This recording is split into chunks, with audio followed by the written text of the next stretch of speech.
nunca más. Bueno, lo han mencionado en muchos comentarios de ustedes. Probablemente quieren saber su opinión.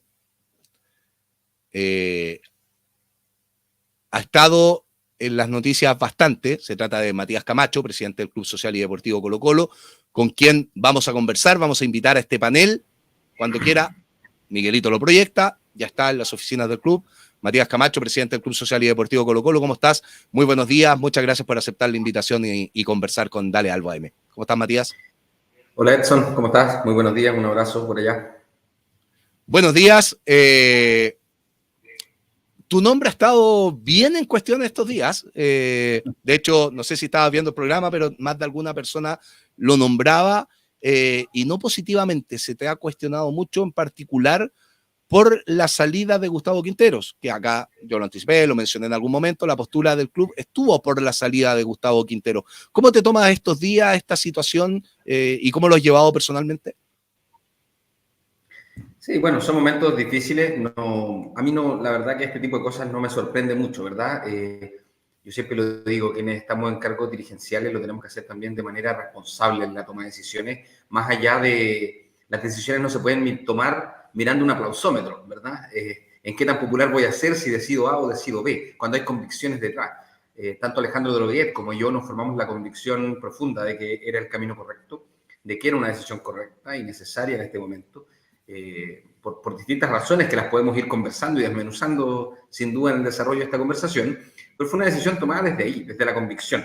Entonces, lo que sí, son momentos difíciles y duros los que se pasan, porque yo he recibido muchas amenazas en estos días, amenazas de muerte directamente, y cuando involucran a la familia ahí se pone más complicada la cosa. Nosotros llevamos tantos años en esto, nosotros mismos hechos, nos conocemos hace más de 20 años, luchando por la recuperación de Colo-Colo, arriesgamos la vida muchas veces, fuimos agredidos el año 2010 cuando vinimos a esta misma oficina a inscribir una candidatura, cuando habían 300 socios en Colo-Colo.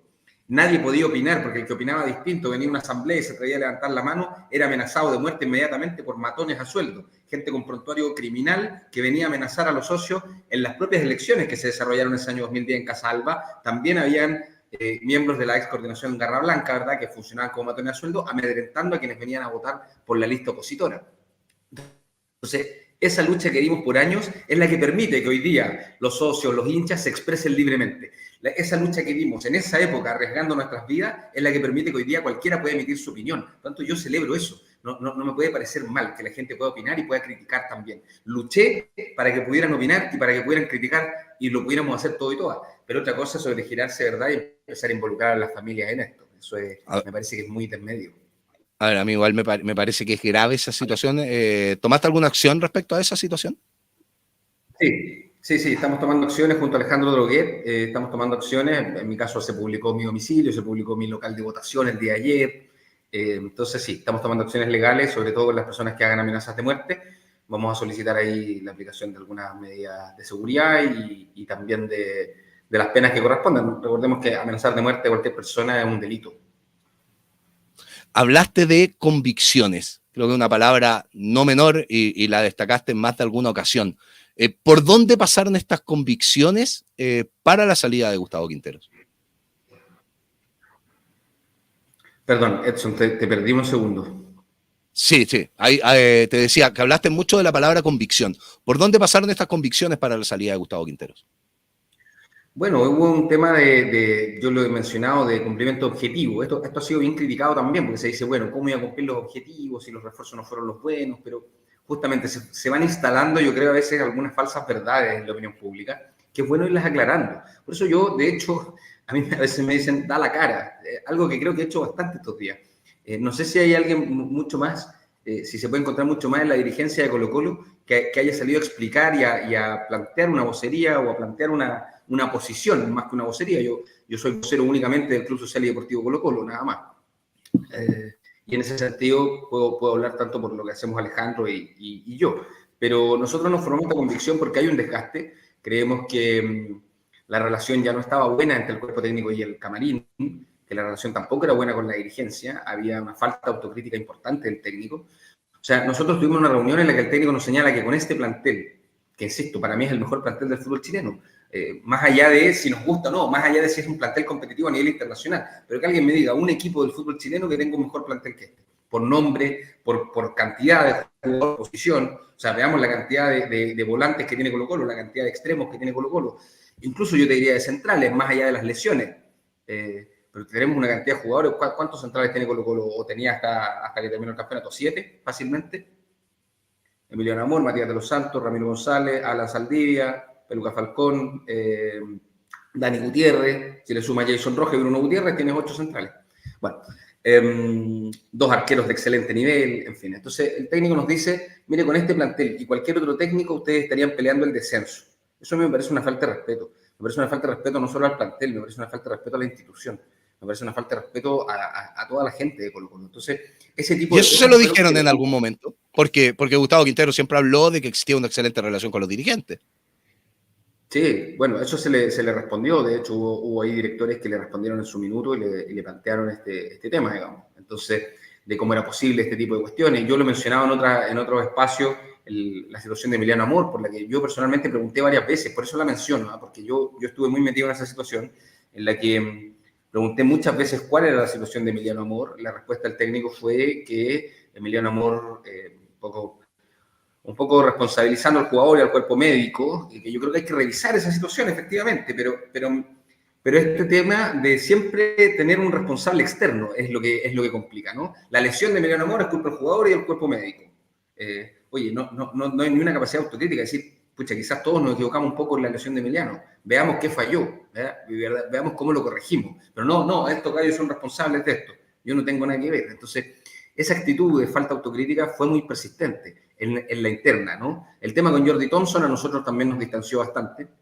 Ahí tuvimos efectivamente diferencias profundas. Yo creo que son diferencias de forma de ver la vida, nomás, pues son diferencias en temas que escapan a lo futbolístico, ¿verdad? Cuando alguien me dice, mira, aquí tenemos que preocuparnos del fútbol y lo que no es fútbol no es problema nuestro, déjense joder con temas que no son de fútbol, chuta, tenemos un problema de principios, de valores que son distintos. Entonces ahí no hay mucho más que hacer. Y hubieron situaciones con jugadores en las que efectivamente yo voy a ser muy directo, muy honesto. Me parece que no corresponde que el técnico de Colo-Colo, por ejemplo, se reúna, haga reuniones en el Estadio Monumental con representantes, porque el técnico tiene que conversar con los representantes de los jugadores. Eso me parece que es muy extraño, ¿no? Y me parece que ahí se empiezan a confundir los roles y a confundir las cosas. Entonces, todo esto va produciendo un desgaste de la relación. Hablaste de convicción en algún momento y ahora mencionaste mucho la palabra autocrítica. Yo creo que acá hay algo que también hace falta y que es la autocrítica de los dirigentes, de todos los dirigentes en este caso. ¿Por qué? Porque también había un plantel y que creo que fue súper importante para el rendimiento de este año, donde Gabriel Costa iba a renovar y se fue, donde perdiste un jugador y no ganaste un peso como lo de Gabriel Suazo. El Tortopaso, lo de Lucero creo que es un caso distinto, pero lo podemos meter dentro del mismo saco. O sea, hubo una responsabilidad dirigencial que las condiciones con las que se iba de vacaciones el técnico no fueron las mismas cuando volvió. Por supuesto. A ver, ahí lo primero es que se fueron prácticamente 6 jugadores titulares, ¿verdad? Se fueron gratis, además. El caso de Lucero yo sí lo separo completamente de los demás. Creo que ahí escapa al tema, digamos, Lucero tenía contrato vigente. No hay una falla o una negligencia en renovar contrato. Él incumplió su contrato simplemente, ¿verdad? Decidió. Y de hecho ya hay un fallo en primera instancia, pero hay un fallo que condena al jugador y al Club Fortaleza. Pero sí, se fueron 5 o 6 jugadores titulares, se fueron gratis además. Eso me parece una situación gravísima. Y sin duda hay una negligencia importante de la dirigencia. Eso hay que reconocerlo. Yo lo he dicho y no le quiero sacar el poto a la jeringa con esto, porque para mí es más cómodo quizás ser el que más critica esto, porque yo no estaba en el directorio en ese momento, ¿verdad? Yo asumo la presidencia del club a fines de 2022, el 17 de diciembre específicamente fue la ceremonia cambio de mando. En abril recién de este año, a fines de abril, yo asumo en el directorio de Blanco y Negro. Por lo tanto, no fui parte de ninguna negociación de renovación de contrato ni de contratación de refuerzo. Sin embargo, no le saco el poto a la jeringa y me sumo en la autocrítica, es decir, los dirigentes tenemos que hacernos responsables, porque ahí parte toda la responsabilidad. Es decir, esta es una cuestión escalonada, ¿verdad? Si la dirigencia es donde está arriba de la organización, de la estructura organizacional, bueno, entonces tiene la mayor responsabilidad. Luego viene la responsabilidad del gerente general, del gerente deportivo. Daniel Morón tiene responsabilidad también, sin lugar a duda. y la tiene el técnico también. Pero los dirigentes son los primeros responsables, por lo tanto yo creo también, y comparto contigo, ha faltado autocrítica de la dirigencia, yo lo he dicho, lo mismo cuando se decimos este año fue un fracaso, yo, ojo, no es que quiera decir este año fue un fracaso y eso es responsabilidad exclusiva de Gustavo Quintero, este año fue un fracaso y fracasamos todos, en Colo-Colo fracasamos este año. Y eso hay que decirlo así, claro. Y entonces tenemos que tomar las medidas para corregir, para que el próximo año no vuelva a ocurrir lo mismo. ¿Y hoy están siendo responsables, Matías? ¿Hoy están siendo responsables? ¿Están siendo responsables las decisiones y sobre todo en cómo se está trabajando estos días? O sea, el hincha de Colo-Colo puede tener la tranquilidad que rápidamente va a estar el entrenador, que en los próximos días va a estar el entrenador y se va a comenzar a trabajar los refuerzos y se va a trabajar en tiempo y forma de cara a una pretemporada. ¿Es responsable esta directiva de blanco y negro y los representantes del club? Mira, mucha gente me cuesta ser tan categórico en una situación tan generalizada cuando se dice la dirigencia del alfinegro y del club. Me parece que honestamente no estoy en posición de hablar por la dirigencia del alfinegro y no tengo por qué hablar por ello, así que no lo sé. La dirigencia del club sí tenemos la responsabilidad y tenemos primero que todo el objetivo claro de anteponer los intereses de Colo-Colo por sobre cualquier otra cosa. Mira, nosotros ¿qué dijimos respecto a esta situación de los jugadores que se van libres? Dijimos, perfecto, entonces hay que poner un deadline. Y nosotros pongamos un plazo que si el jugador no ha tomado una decisión respecto de si renueva o no, entonces el jugador deja de ser citado.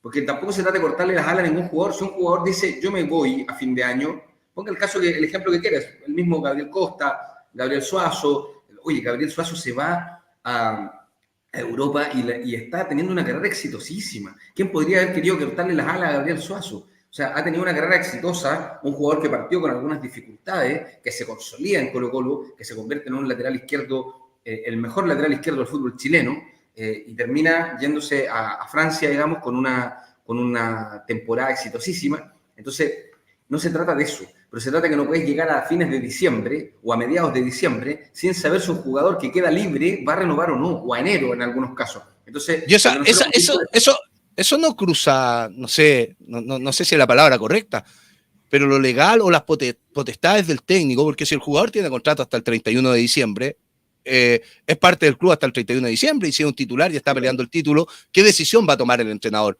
¿Incluirlo en cancha? Si es patrimonio del club hasta ese 31 de diciembre. Es una decisión aterrizada, yo tengo mis dudas respecto a lo que plantea.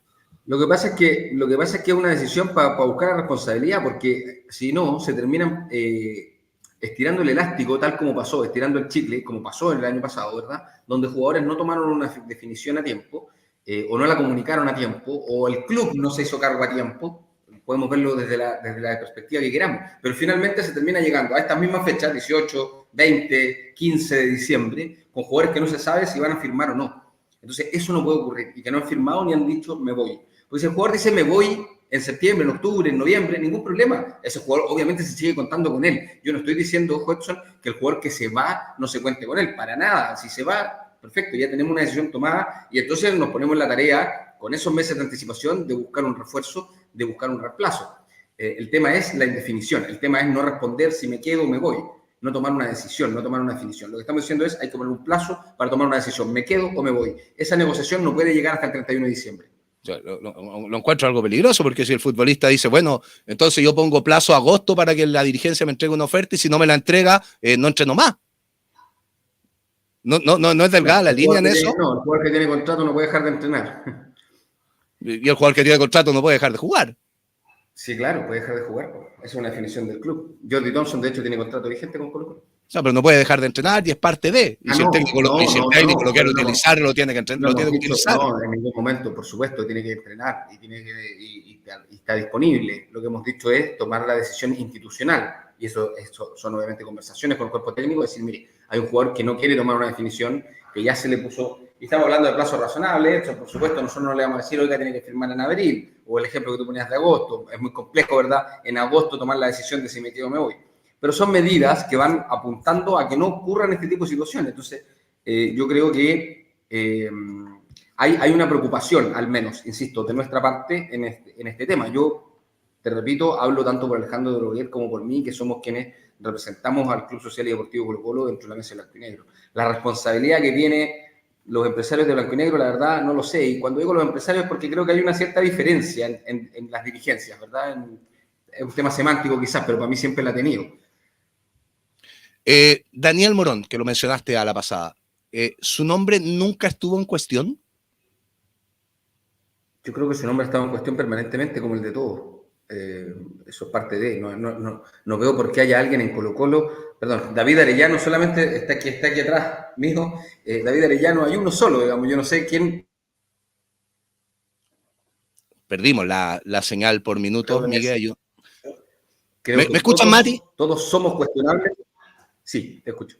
Sí, que perdiste la señal un momento. Decías que David Arellano era el único que no se cuestionaba y ahí te perdimos. Digo que no hay ninguna razón para que no haya una persona en Colo-Colo que no sea cuestionable. Todos somos cuestionables y todos tenemos que estar sometidos al escrutinio también y a la evaluación. Sobre todo quienes ejercen cargos remunerados, en este caso trabajadores, digamos, del club, como lo es el caso de Daniel, que es un gerente técnico, sin duda que está sometido a evaluación. Como todas las gerencias, digamos, como el cuerpo técnico, como los jugadores, como los dirigentes, todos tenemos que someternos a evaluación en esto. Oye, en distintas escalas, distintos niveles, por cierto. Sí, siempre el tiempo es corto y han ido surgiendo temas interesantes, pero quiero abordar un poco todas las temáticas que tenía preparada para esto. Lo de Amor lo mencionaste a la pasada, pero me quedaron algunas dudas. Efectivamente, Gustavo Quinteros no contaba con Amor para el 2024 y planteó esto de que era un jugador que ya no podía seguir prácticamente en el fútbol. Y lo de Darío Lezcano, ¿qué pasó con Darío Lezcano? Porque en algún momento iba a ser vendido a Ecuador, el jugador quería partir. ¿Y quién toma esa determinación de que se quede? ¿Es el técnico en la dirigencia? ¿Qué pasó en estos dos casos? Sí, a ver, el caso de Emiliano Amor efectivamente es como tú lo planteas. A ver, el técnico no solo no contaba con Emiliano Amor para el 2024, no contaba con Emiliano Amor para el 2023. Emiliano Amor fue inscrito el segundo semestre, contrario a la opinión del técnico, que no quería que fuera inscrito. Cuando se lesiona Matías de los Santos, finalmente nosotros como dirigencia tomamos la decisión de inscribir a Emiliano Amor y no inscribir a Matías de los Santos porque estaba lesionado y no iba a poder jugar el segundo semestre. Ahí es donde el técnico nos pide no inscribir a Emiliano Amor, dejarlo fuera, digamos, del plantel y buscar un refuerzo extranjero, digamos, en el cupo de Emiliano, considerando, como lo que yo ya te dije, que teníamos 7, 8 centrales, más allá de que Matías y Emiliano estuvieran lesionados, ¿verdad? Pero sumando a Bruno y a Jason como centrales, que hicieron fútbol joven siempre como centrales, casi toda su vida formativa la hicieron como centrales, no como laterales derechos. Entonces, si yo cuento todos esos jugadores preparados como centrales, tengo 8 centrales. Entonces se pide que Emiliano Amor no sea inscrito, se inscribe de todas maneras. Emiliano Amor tiene muy, muy pocos minutos. Después se nos pide la salida de Emiliano Amor. Después aparece como titular en River. También son situaciones que llaman la atención, porque un día uno se reúne con el técnico y te dice, oye, Emiliano Amor se tiene que ir, hay que sacarlo del plantel, y a los pocos días aparece, a la semana es titular ante River, digamos. Y bueno, ahí efectivamente, tal como tú dices, fue así, y lo que se nos dijo a nosotros es que Emiliano Amor, después de su lesión, ya no iba a poder volver a tener nunca más su nivel, que era un jugador que ya prácticamente su carrera estaba un poco terminada y que por lo tanto había que sacarlo Colo-Colo. Yo no te diría que era un jugador, lo que tú me preguntaste, si era un jugador que ya no podía jugar al fútbol. No, lo que se nos dijo fue que no era jugador ya para Colo-Colo y que en Colo-Colo no podía jugar, por lo tanto que había que sacarlo. Sin embargo, juega de excelente forma, en mi opinión, la final de Copa Chile. Para mí, más allá del gol, hizo un excelente partido. Más allá de marcar un gol, me parece que hizo un muy buen partido. Tuvo un par de anticipos muy buenos. Me parece que llegó bien a las coberturas. Probablemente no será el jugador más rápido en este momento, que viene también saliendo, recordemos, de un año de para, pero me parece que estuvo muy bien. O sea, no noté, en comparación a otros compañeros, una diferencia de nivel. ¿Y lo del Lezcano? Bueno, lo del Lezcano es bien curioso porque respecto a la salida de Melec, tú me dices, sí. La decisión pasó por lo siguiente: en privado el técnico nos señala que hay que sacar al Lezcano, que el Lezcano se tiene que ir lo antes posible, y luego el técnico da una entrevista en la que señala que cómo es posible que le saquen un delantero, que el Lezcano es un goleador, dice él, que cada vez que entró marcó, lo cual es cierto. Ojo, si tú ves minutos, mira, a ti que te gusta esto, yo sé que no solo te gusta el fútbol esto, sino también el análisis, ¿verdad? Sería interesante analizar minutos jugados con goles marcados de todos los delanteros de Colo-Colo. Sería interesante. Tiene el mejor promedio. ¿Ah? Tiene el mejor promedio de los delanteros de Colo-Colo. Lescano tiene el mejor promedio de los delanteros de Colo-Colo en relación minutos jugados con gol. Eso es la estadística, porque el rendimiento deja bastante que desear y no jugó prácticamente nada. Cuando uno analiza el juego, es mucho más que la estadística, sin lugar a dudas. Los números siempre han sido así, es como este dilema de la posesión, ¿verdad? El equipo que tuvo 60% de posesión y no llegó ni una vez. Bueno, lo que se plantea entonces en esta entrevista es que Lescano es un goleador, que no podemos sacar un delantero, que si se va Lescano tiene que llegar un refuerzo, un 9 de jerarquía, que cómo le vamos a estar sacando jugadores. Entonces hubo un discurso en privado, que es que Lescano se tiene que ir lo antes posible, y un discurso en público, que es que no se puede ir Lescano y que era un goleador. Entonces, ante esta disyuntiva, porque finalmente el técnico nos dice saquen a Lescano, saquen a Lescano, saquen a Lescano, y después da una entrevista en la que en el fondo manda el choque a toda la dirigencia diciendo, oye, ¿cómo es posible que me quieren sacar al goleador del equipo? Solo tengo 3 delanteros, me quieren sacar a uno y que además un goleador. Entonces, ante eso se toma la definición de no sacarlo. De hecho, eso provoca la molestia del técnico y la respuesta fue, bueno, usted salió dando una entrevista diciendo que era un goleador y que era irresponsable quitárselo y sacarlo del equipo. Entonces dijo, no, pero esas son cosas que en el fondo yo a ustedes les dije que se tenía que ir. Sí, pero salió a decir una cosa distinta en público. Y eso fue un poco una reacción también ante ese tipo de cosas, porque eran situaciones que se repetían permanentemente. Dejaste, no voy a utilizar la palabra en el aire, pero mencionaste algo hace un rato que me quedó dando vuelta, a mí me quedó dando vuelta, que son las reuniones del técnico con representantes en el propio Estadio Monumental, y que esto molestó. Dentro de lo que se analizó en el año y que se habló en el año mediáticamente, lo conversamos nosotros y hay muchos comentarios de la gente, tienen que ver, por ejemplo, con la situación de Ramiro González, donde se dice, cumplió los minutajes para renovar y no jugó nunca más. ¿Son este tipo de cuestiones que llaman la atención cuando dicen se reúne con representantes? O, no sé, por lo de Darío Lescano, que tuvo un representante toda su carrera y cuando llega a Colo-Colo llega con el representante Gustavo Quinteros. Son... Porque, ojo, no es menor lo que te estoy preguntando y la respuesta que puedas dar, porque se hace prácticamente un juicio hacia una persona como Gustavo Quinteros, que dirigió varios años en Colo-Colo. ¿Ustedes, cuando plantea esto, porque tienen dudas de lo que pasaba en esas reuniones? Sí, sin duda. Me parece que no es correcto. Yo lo mencioné, me parece que no es correcto que un técnico se reúna con los representantes. ¿De qué conversan? ¿Por qué el técnico recibe en su oficina permanentemente a representantes de jugadores? El representante debe negociar con el gerente técnico, negociar condiciones contractuales, negociar la renovación de contratos. Y el técnico tiene que hablar con el jugador de aquellos aspectos técnicos, tácticos, de los que sea necesario, digamos, ir teniendo conversación. ¿Por qué el técnico conversa directamente con los representantes? Me parece que es algo que no corresponde, no es la instancia apropiada, y el representante tiene que conversar con la institución formalmente, digamos, lo que quiera negociar. El caso de Ramiro González que tú mencionas, solo hacer un pequeño... Yo entiendo el fondo de lo que tú dices, pero un poco para ponerle quizás un poco de humor, pero Ramiro González sí volvió a jugar, de hecho jugó la final de Copa Chile. Pero sí, no, desde la titularidad y fue algo que llamó la atención. Llamó la atención y efectivamente llama la atención. ¿Se conversó en el directorio? Sí, se conversó en el directorio. Yo lo planteé en particular, creo que Alejandro Droguet también lo planteó en su momento. Nosotros al menos cuestionamos este tipo de cuestiones. Lo que tú señalas de Darío Lescano, a mí me parece que es una situación gravísima. Es decir, que efectivamente un jugador haya tenido un representante toda su carrera, pero que para llegar a Colo-Colo llegue con el mismo representante del técnico, y que haya tenido que cambiar de representante solo para firmar por Colo-Colo, me parece que a lo menos tiene que llamarnos la atención, ¿verdad?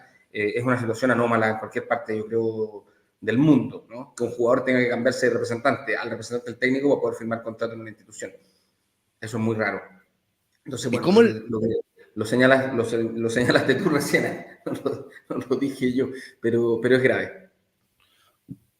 ¿Y cómo es la relación de blanco y negro, la postura del club respecto a temas representantes? Porque a mí me llama la atención, este día viernes, post salida de Gustavo Quintero y queda un poco en el aire, se produce una votación para 6 extranjeros, y te pregunto por proyecto deportivo, todo dentro de una misma bolsa. ¿Qué va a aportar a Colo-Colo que existan 6 extranjeros? Recién hemos hablado, hay 2, 3 que prácticamente no jugaron, que eran parte de los refuerzos de Colo-Colo. Sí. Y la votación que lleva blanco y negro es aprobar. Yo veo que perdón, y cierro con esto, los grandes beneficiados con estas cuestiones son los representantes. Entonces, por un lado se cuestiona un técnico, pero ¿qué pasa con los dirigentes de blanco y negro que lo primero que hacen es aprobar que existan 6 cupos? El club, ¿qué dijo respecto a esto? ¿Esto se discutió en directorio? ¿Están de acuerdo ustedes con los 6 cupos de extranjeros? No, no se discutió en directorio, lo primero, y nosotros estamos solicitando una reunión para poder conversar este tema precisamente porque nosotros estamos muy molestos por esto, porque no se nos consultó nuestra opinión, desconocemos entre los demás directores cómo se trató el tema, pero esto no se planteó en directorio blanco y negro. En el último directorio extraordinario únicamente se trató y se votó la continuidad o salida del técnico y no se planteó ningún tema respecto del aumento de cupos de extranjeros. Nosotros tenemos una posición muy clara, no nos gusta el aumento de cupos de extranjeros, nos parece que es una medida regresiva para el desarrollo del fútbol chileno. Nosotros tenemos la visión de que Colo-Colo debe reposicionarse como un club formador. Creemos que ese es el camino correcto para el fútbol chileno y en la medida que se aumenten los cupos de extranjeros, sin ninguna medida además que busque potenciar el fútbol joven, entonces es muy difícil. El fútbol joven aquí se ha convertido en una cuestión competitiva, donde lo único relevante es si la sub-15 fue campeón o no, donde si la sub-13 fue campeón o no. Yo lo mencioné en un propio directorio blanco y negro. Oiga, a mí no me venga a reportar si la sub-13 fue campeona o no fue campeona, porque la sub-13 no está para ser campeón, la sub-13 está para formar a los jugadores que mañana tienen que llegar a ser titulares del primer equipo de Colo-Colo. Está para que aprendan. Entonces, muéstrame cuáles son los planes de trabajo, muéstrame cuáles son las proyecciones, las evaluaciones que se hacen, muéstrame cuáles son los programas que se están implementando con esos jugadores, no si fueron campeones o no, porque eso es secundario cuando estamos hablando de sub-13. No busco que sean campeones ahí, lo que busco es que se formen para ser campeones mañana, ¿verdad? ¿Cuántos de esos jugadores terminan llegando a un primer equipo? Entonces, así es como tenemos que evaluar el trabajo de fútbol joven. Yo creo que al fútbol chileno le falta un campeonato de proyección donde se juegue, no sé, un sub-20, un sub-21, por ejemplo, preliminar a todos los encuentros. Por supuesto, los clubes no lo van a aprobar porque eso en términos presupuestarios requiere muchísimo gasto, ¿verdad? Sería viajar con 2 planteles prácticamente. Pero creo que esos son el tipo de medidas que profundizan realmente el desarrollo del fútbol joven y aumentar el cupo extranjero una medida que no ayuda en nada, al contrario, perjudica. Así que estamos claramente en contra desde el club con esta medida. Has apuntado varias veces a blanco y negro, a ciertas determinaciones. Ustedes hoy son una minoría en blanco y negro y que es un contrato leonino y que lo sé de memoria, lo he hablado un montón de veces, pero de cierta manera hoy ustedes han sido parte de la mayoría en las votaciones donde se ha visto el bloque Aníbal Mosa como perdedor y ustedes han votado muchas veces alineados con lo que se conoce históricamente como el bloque vial, y es una pregunta que hace mucho la gente del chat. ¿Por qué están tan alineados al bloque vial? No, nosotros primero no estamos tan alineados al bloque vial. Esa es la primera afirmación que hay que desmentir. No se trata de que estemos alineados a un bloque, insisto. Efectivamente hemos votado con el bloque vial. Para empezar, nosotros votamos en la presidencia. Aquí hay que entender que las opciones no son muchas, ¿no? Entonces la gente te dice como, ¿por qué votaron por Alfredo Stowin para presidente? Como que, ¿por qué les gusta tanto Alfredo Stowin? Oiga, habían 2 alternativas, digamos, Alfredo Stowin y Aníbal Mosa. No hay mucho más donde elegir. Entonces, tenemos la posibilidad de que el club quede en una minoría absoluta, ¿verdad? En donde históricamente se dio durante años, ¿verdad? Tú también conociste muy bien esa época en el club, en la que el club era 7-2 permanente y el club no incidía en ninguna decisión. Nos parece que es mucho más relevante que tengamos poder de decisión y de incidir en muchas cosas, más allá de que muchas tampoco nos gusten, y lo decimos sin tapujos. Tú me preguntaste ahora por este tema. Te digo, primero, no fuimos consultados. Segundo, estamos en contra de la medida. Por lo tanto, si Colo-Colo, blanco y negro, pero que finalmente es Colo-Colo quien vota en la NFP, Colo-Colo votó a favor de la regla de los 6, estamos pidiendo reuniones para que se nos explique qué pasó. Porque no nos parece y no corresponde, y lo vamos a decir sin tapujos, en público y en privado. Porque esa es otra cosa, ¿no? Nosotros al menos tenemos la capacidad de sostener lo mismo en público y en privado. Entonces, el club lo que ha hecho es votar en conciencia en este tipo de decisiones como la del técnico. Insisto, nosotros no nos alineamos a ningún bloque, partimos levantando estos temas y cuestionando un conjunto de situaciones de disciplinas que se dieron, de indisciplinas que se dieron, de temas con los representantes, de manejo con temas de jugadores.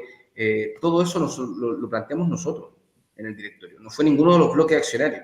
Entonces, y por eso te digo, cuando tomamos la decisión de que Gustavo Quintero salga, nosotros nos hemos hecho cargo de nuestra decisión.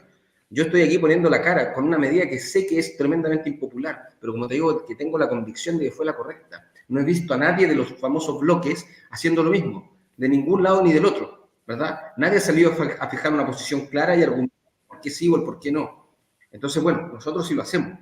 Hay una diferencia importante. Entonces, por eso digo, no estamos alineados detrás de nadie, no estamos siguiéndole la corriente a nadie. Estamos tomando las decisiones que creemos que son correctas. Hay otras cuestiones en las que efectivamente hemos votado más cercano con la actual presidencia, y eso responde probablemente a que justamente tienen la presidencia, y por lo tanto también hay cuestiones que a nosotros nos parece que van en la línea correcta, y hay que apoyar algunas también por el bien de otras, ¿verdad?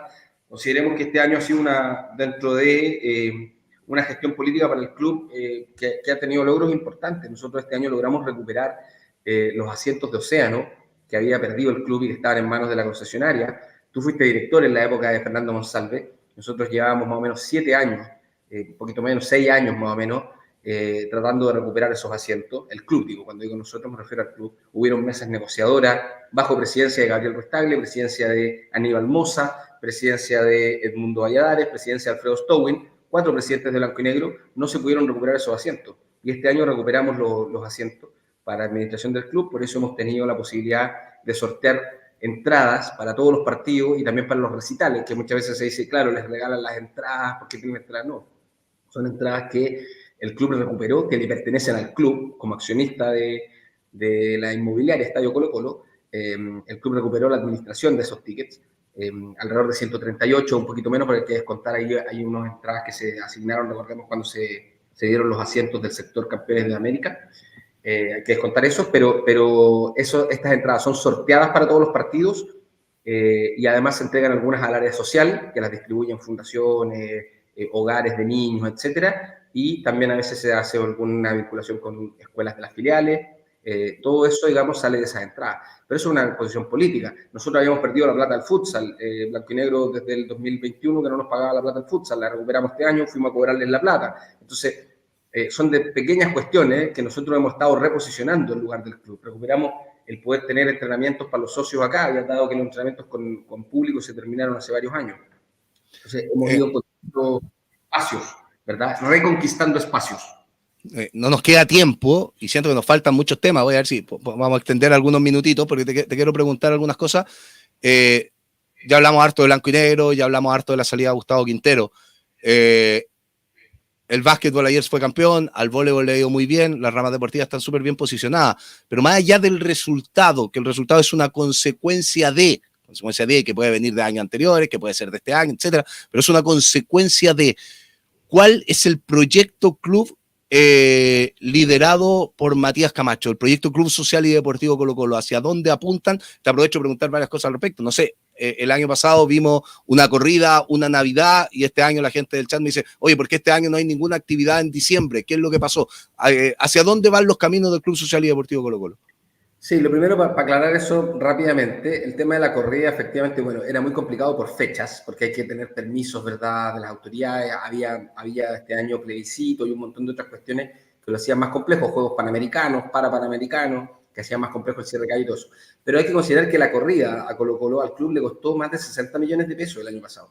Eso fue lo que se pagó por la corrida en total, alrededor de 60 millones de pesos. Entonces, la pregunta que nos hicimos este año fue, ¿estamos en posición de gastar 60 millones de pesos en una corrida?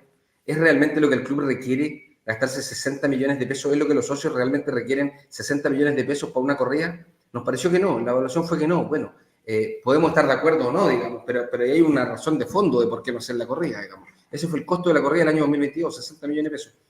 Respecto a la Navidad, hubo un problema de uso del estadio, digamos, porque se está trabajando en la reparación de las canchas, por lo tanto, no se podían usar las canchas de entrenamiento desde el 15 de diciembre. Esto nos fue comunicado muy encima de la fecha, por lo tanto ya no alcanzábamos a adelantar la Navidad antes del 15 de diciembre.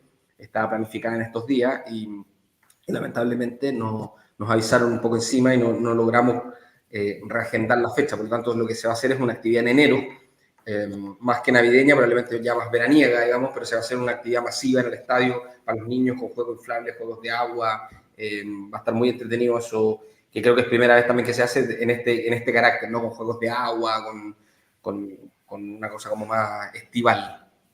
El proyecto primero que todo tiene como eje central, así se llamó nuestra lista, Colo-Colo Centenario, el recibir los primeros 100 años de Colo-Colo, el proyectar el Colo-Colo del futuro, y dentro de eso lo que estamos empujando fuertemente como proyecto punta de lanza es la remodelación del estadio.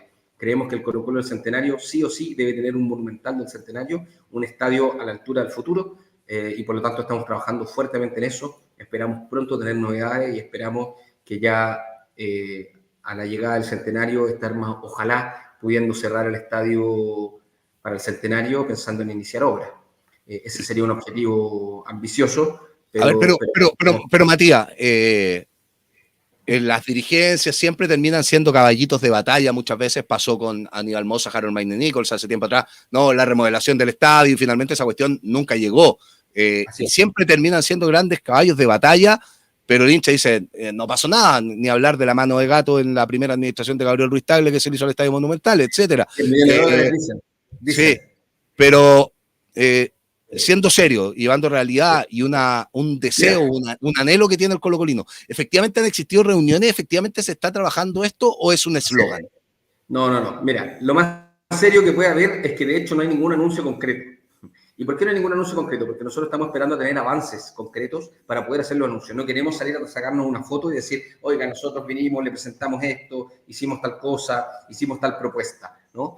Porque tal como tú dices, esto ya muchas veces ha sido levantado, muchas veces ha quedado en el aire. Estamos trabajando silenciosamente, muchas veces incluso con críticas por ello, pero estamos trabajando silenciosamente, de modo tal que cuando esto ya esté instalado, ya instalamos el proyecto dentro de Blanco y Negro, porque esto necesariamente requiere el concurso de Blanco y Negro, Inmobiliaria y Club, ¿verdad? Que son los tres involucrados. Ahora, Inmobiliaria es propietario del club y administrador Blanco y Negro, entonces en el fondo se requiere un acuerdo entre Blanco y Negro y el club para poder remodelar el estadio. Y eso ya está instalado en Blanco y Negro, ya fue aprobado por el directorio de Blanco y Negro el avanzar en esto, pero nosotros hemos estado trabajando, como te digo, silenciosamente por lo mismo. Y una vez que tengamos avances y cuestiones concretas que mostrar, las vamos a dar a conocer a todos los hinchas y también vamos a llamar a las asambleas de socios pertinentes para la toma de decisiones profundas, porque aquí va a haber que tomar decisiones en algún minuto respecto a fórmulas, respecto a cómo se desarrolla este proyecto, cómo se financia este proyecto, y en ese caso vamos a llamar ante asambleas de socios que van a tomar la decisión soberana de qué cosas están disponibles a hacer en nuestro estadio y qué cosas no. Fue un error. El contrato de concesión no se toca, no se extiende ni un solo día. Para eso ni siquiera estamos disponibles a sentarnos a conversar, ni siquiera a someterlo a votación. Mientras nosotros seamos la dirigencia, mientras yo sea el presidente de Colo-Colo, el contrato de concesión con Blanco y Negro no se extiende ni una hora siquiera. Fue un error, más allá de que lo haya votado la asamblea, etcétera, el análisis que hacen ustedes como dirigencia, como cabeza del Club Social y Deportivo Colo-Colo, el aumento de la cuota social. Yo personalmente quiero decir que me parece que, a ver, no creo que sea un error. Sí creo que no era probablemente no fue el momento más apropiado. Creo que esto pudo haber esperado una asamblea, probablemente, tal vez no fue el mejor momento en el que se hizo. Si era necesario hacerse, lo veníamos analizando hace años en el club. O sea, yo recuerdo las últimas dos asambleas, al menos se analizó esto, de si someterlo a votación o no. Finalmente se optó por no hacerlo porque era impopular y porque se temía perder esa votación.